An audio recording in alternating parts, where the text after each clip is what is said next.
बिस्मिल्लाहिर्रहमानिर्रहीम। थ्योरम को डिस्कस करते हैं जिसकी स्टेटमेंट है if F of X is continuous at X is equal to C, यानी अगर कोई फंक्शन हो एफ ऑफ एक्स और वो कंटिन्यूस हो किसी पॉइंट पे सी पे, तो देन क्या होगा, then the absolute value of F of X यानी जो फंक्शन है उसका mod is also continuous at X is equal to C. अगर कोई फंक्शन किसी पॉइंट पर कंटिन्यूस हो जाता है तो ज़रूर उसका जो मॉड है, जो उसकी एब्सोल्यूट वैल्यू है, वो फंक्शन भी उस पॉइंट पर कंटिन्यूस होगा। ये तो इस थ्योरम की स्टेटमेंट है। अब हम देखते हैं कि साथ में अगर हम देखें तो कन्वर्सली क्या बनेगा कि अगर किसी फंक्शन का जो मॉड है वो कंटिन्यूस हो तो क्या देन फिर वो फंक्शन भी कंटिन्यूस होगा, क्योंकि फंक्शन कंटिन्यूस होने से उसका मॉड तो ज़रूर कंटिन्यूस होगा, लेकिन इसका कन्वर्स क्या होगा? तो इसका कन्वर्स ट्रू नहीं होगा क्योंकि ये वन वे स्टेटमेंट है। अगर इसका कन्वर्स भी ट्रू होता तो फिर होना ये था कि हमने यहाँ लिखना था F of X is continuous at X is equal to C if and only if, क्योंकि हम जानते हैं कि जो statement if and only if की होती है उसमें फिर जो दूसरी साइड है उससे हम फर्स्ट कंडीशन को फाइंड कर सकते होते हैं। तो इसलिए यहाँ पर सिर्फ फंक्शन की कंटिन्यूटी से फंक्शन की एब्सोल्यूट की कंटिन्यूटी पता चलेगी, लेकिन फंक्शन की जो कंटिन्यूटी है, एब्सोल्यूट की जो कंटिन्यूटी है, उससे फंक्शन की कंटिन्यूटी पता नहीं चलेगी। वो कंटिन्यूस हो भी सकता है, नहीं भी हो सकता। तो इसका मतलब है कि ये जो थ्योरम है इसका जो कन्वर्स है वो ट्रू नहीं। जैसा कि अब हमें गिवन है कि जो फंक्शन है एफ ऑफ एक्स है और जो वैल्यू एक्स की वो सी है जिस पे ये हमें गिवन है कि ये कॉन्टीन्यूस है।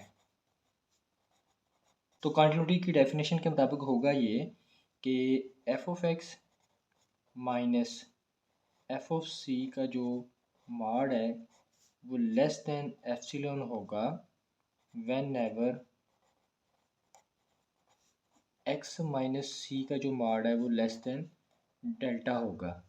क्योंकि कंटिन्यूटी की डेफिनेशन यही है कि जिस पॉइंट पे फंक्शन कंटिन्यूस है उस पॉइंट के एक्स से डिफरेंस इसका जो मॉड है वो लेस देन अगर डेल्टा हो, तो इसके साथ ये होगा कि जो एफ ऑफ एक्स फंक्शन है उसका अगर हम डिफरेंस करें फंक्शन वैल्यू एट सी पे तो उसका जो मॉड है वो लेस देन एप्सिलॉन होगा। अब हमने प्रूव ये करना है कि जो एफ ऑफ एक्स फंक्शन है इसका जो एब्सोल्यूट है यानी मॉड है वो कंटिन्यूस है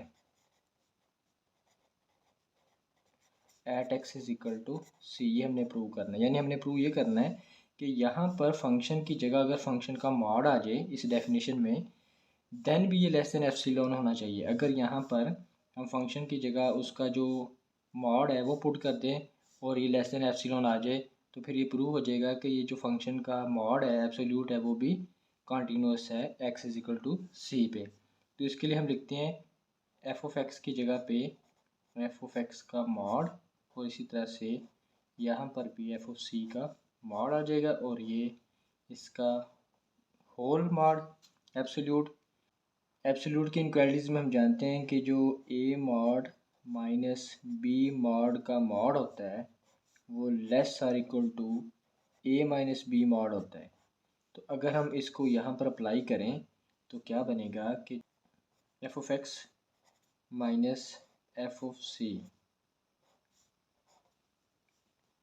तो ये इक्वल हो जाएगा F of X minus F of C, यानी ये जो मॉड के अंदर वैल्यू है ये इसको हम ए कहते हैं और ये जो वैल्यू इसको हम बी कहते हैं। तो ये हो जाएगा less or equal to F of X minus F of C, और हमें गिवन है कि जो F of X minus F of C का मॉड है वो लेस देन एप्सिलॉन है, तो ये लेस देन एप्सिलॉन। और ये कब एप्सिलॉन के से लेस है, whenever X minus C mod less than delta. तो अब हमने प्रूव कर दिया कि जो एफ ऑफ एक्स का मॉड है उसको अगर हम डेफिनेशन में पुट करते हैं तो एक्स माइनस सी के जो मॉड है लेस देन डेल्टा के लिए हम एफ ऑफ एक्स का mod minus F of C का मॉड जो है उसको लेस देन एप्सिलॉन बना सकते हैं अगर हमें ये गिवन हो। तो यहाँ से तो हमने प्रूव कर दिया कि अगर कोई फंक्शन किसी पॉइंट पर कंटिन्यूस हो तो देन ये डेफिनेशन गिवन होगी, तो उसका जो मॉड है वो भी उस पॉइंट पर कंटिन्यूस होगा। अब जैसा कि हमने स्टार्ट में कहा था कि इसका कन्वर्स ट्रू नहीं है, तो उसके लिए हम काउंटर एग्जांपल करते हैं। काउंटर एग्जांपल के लिए converse is not true,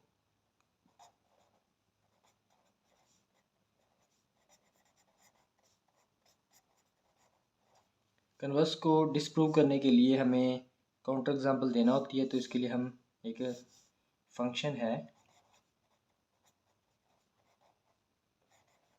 डिरिचले function, उसको डिफाइन करते हैं। वो इक्वल होता है F of X is equal to 1 if X is rational. अगर एक्स कोई रैशनल नंबर हो तो इस फंक्शन की वैल्यू आएगी +1 और -1 आएगी इफ़ एक्स इज़ इर्रेशनल।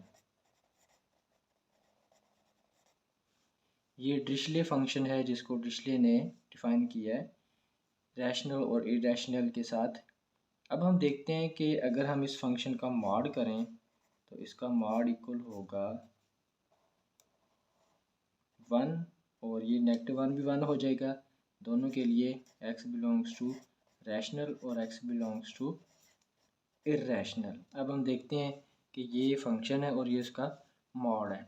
तो अब हम देखते हैं कि ये जो फंक्शन का मॉड है एफ ऑफ एक्स, फंक्शन का जो मॉड है, अगर हम इसकी लिमिट फाइंड करें, लिमिट x अप्रोचेस 1 अगर हम करें तो इसकी जो लिमिट आएगी वो आएगी F of X is equal to 1 और इसकी जो फंक्शन वैल्यू होगी 1 पे वो भी 1 होगी, क्योंकि रैशनल के लिए भी आंसर 1 है और इरेशनल के लिए भी आंसर। तो इसका मतलब हुआ कि इस फंक्शन की जो लिमिट है 1 पे, वो हम देखते हैं कि वो इक्वल है फंक्शन वैल्यू के। तो ये फंक्शन का जो मॉड हमने लिखा था वो कॉन्टीन्यूस हो गया है at X is equal to 1, यानी अब जो फंक्शन का मॉड है वो तो कॉन्टीन्यूस है। तो अब हम फंक्शन को चेक करते हैं। तो अब अगर हम फंक्शन की लिमिट फाइंड करें एक्स अप्रोचेस 1 पर, या हम यहाँ पे लिख लेते हैं आर मीन रैशनल नंबर। अगर हम इस फंक्शन की डिरिचले फंक्शन की लिमिट फाइंड करें कि रैशनल नंबर पर लिमिट फाइंड करें, तो होगा ये कि एफ ऑफ एक्स का जो आंसर है वो इक्वल आएगा -1 के, क्योंकि जब हम राइट और लेफ़्ट पे जाएंगे तो हम इरेशनल पे पहुंच जाएंगे तो उसका आंसर आएगा -1। लेकिन जब हम फंक्शन वैल्यू फाइंड करेंगे एट आर जो कि रैशनल है, अगर हम 1 ही कह लें तब भी ऐसे ही होगा। तो रैशनल पे जो वैल्यू आएगी वो तो आएगी 1, क्योंकि रैशनल पे ये 1 डिफाइंड है तो वो आएगी 1। तो अब हम देखते हैं कि जो इसकी लिमिट है X approaches R F of X वो इक्वल नहीं है फंक्शन वैल्यू के एट आर। तो इसका मतलब हुआ कि ये जो फंक्शन है एफ ऑफ एक्स वो at X is equal to R, कोई भी रैशनल नंबर हो, या हम इसको यहाँ पे फिक्स कर लेते हैं 1। अगर 1 पे भी हम इसको देखें, सिर्फ 1 पे देखें, तो क्या होगा कि 1 पे जो इसकी लिमिट होगी वो -1 आएगी और जो फंक्शन वैल्यू होगी वो 1 आएगी। तो इसका मतलब है कि इसकी जो लिमिट की वैल्यू फंक्शन वैल्यू के इक्वल नहीं है। तो क्या हुआ कि function at X is equal to R is equal to 1 discontinuous हो गया। अब हम देखते हैं कि फंक्शन का मॉड तो कंटिन्यूस निकला लेकिन फंक्शन खुद डिसकंटिन्यूस निकला, क्योंकि हमने यही कहा था कि ये जो फंक्शन है, ये जो थ्योरम है, इसका कन्वर्स ट्रू नहीं है।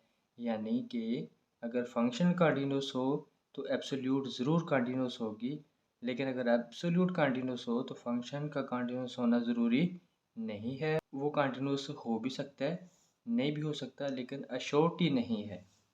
ये तो था जी एक छोटा सा थ्योरम जिसको हमने प्रूव किया और उसके कन्वर्स को हमने डिसप्रूव करने के लिए एक एग्जांपल को डिस्कस किया।